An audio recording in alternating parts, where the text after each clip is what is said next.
Bom dia!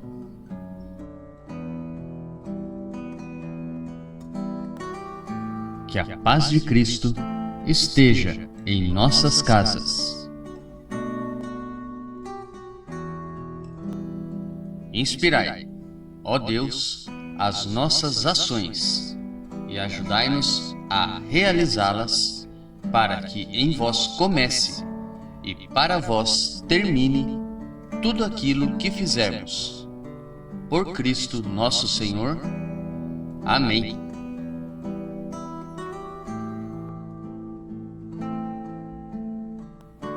A leitura de hoje é tirada do livro dos Macabeus, capítulo 1, dos versículos 10 ao 15 e depois dos versículos 41 ao 43 e depois dos versículos 54 ao 57 e depois dos versículos 62 ao 64. Naqueles dias brotou uma raiz iníqua. Antíoco Epífanes, filho do rei Antíoco, estivera em Roma como refém e subiu ao trono no ano 137 da era dos gregos. Naqueles dias apareceram em Israel pessoas ímpias que seduziram a muitos, dizendo: Vamos fazer uma aliança com as nações vizinhas, pois desde que nos isolamos delas, muitas desgraças nos aconteceram.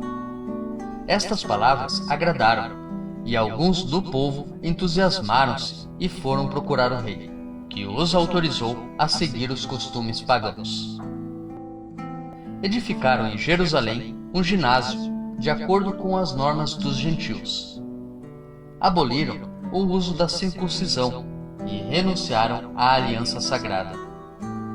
Associaram-se com os pagãos e venderam-se para fazer o mal.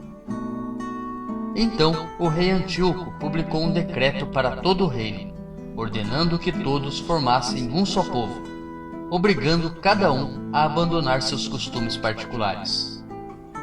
Todos os pagãos acataram a ordem do rei, e inclusive muitos israelitas adotaram sua religião, sacrificando aos ídolos e profanando o sábado. No dia 15 do mês de Casleu, no ano 145, Antíoco fez erigir sobre o altar dos sacrifícios a abominação da desolação. E pelas cidades circunvizinhas de Judá construíram altares. Queimavam incenso junto às portas das casas e nas ruas. Os livros da lei que lhes caíam nas mãos eram atirados ao fogo depois de rasgados. Em virtude do decreto real, era condenado à morte todo aquele em cuja casa fosse encontrado um livro da aliança, assim como qualquer pessoa que continuasse a observar a lei. Mas muitos israelitas resistiram e decidiram firmemente não comer alimentos impuros. Preferiram a morte a contaminar-se com aqueles alimentos. E não querendo violar a aliança sagrada, esses foram trucidados. Uma cólera terrível se abateu sobre Israel.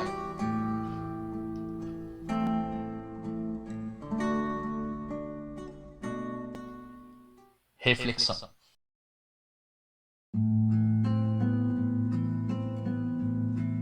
No Evangelho de Lucas, capítulo 18, dos versículos 35 ao 43, quando o cego grita: Jesus, filho de Davi, tem piedade de mim? Jesus sabe perfeitamente que ele deseja ser curado, mas pergunta: O que queres que eu faça por ti? Jesus testa a fé daquele homem. Nos vários milagres de Jesus, antes de tudo, ele verifica se a pessoa realmente tem fé. É comum, nós cristãos, colocarmos limites para Deus. Nós sim somos limitados. Deus, não. Mateus capítulo 17, versículo 20, capítulo 19, versículo 26, Marcos capítulo 10, versículo 27, Lucas capítulo 1, versículo 37 e capítulo 18, versículo 27. Porque nem sempre temos uma fé inabalável.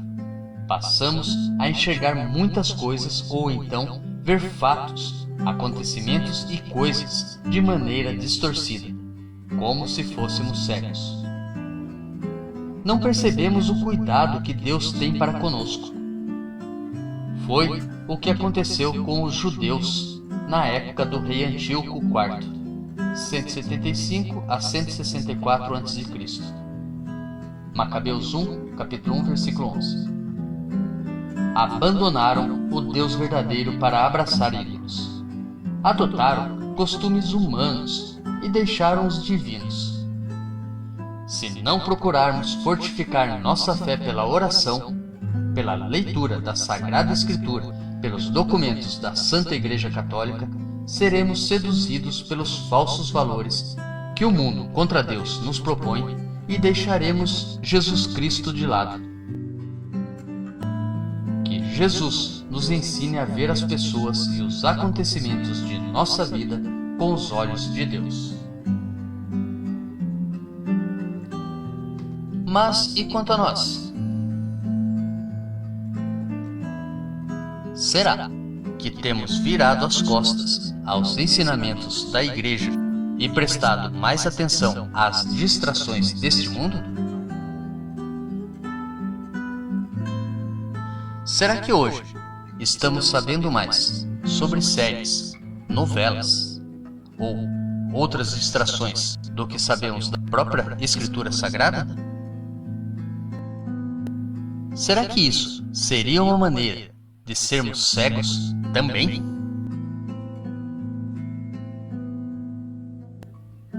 Reflita.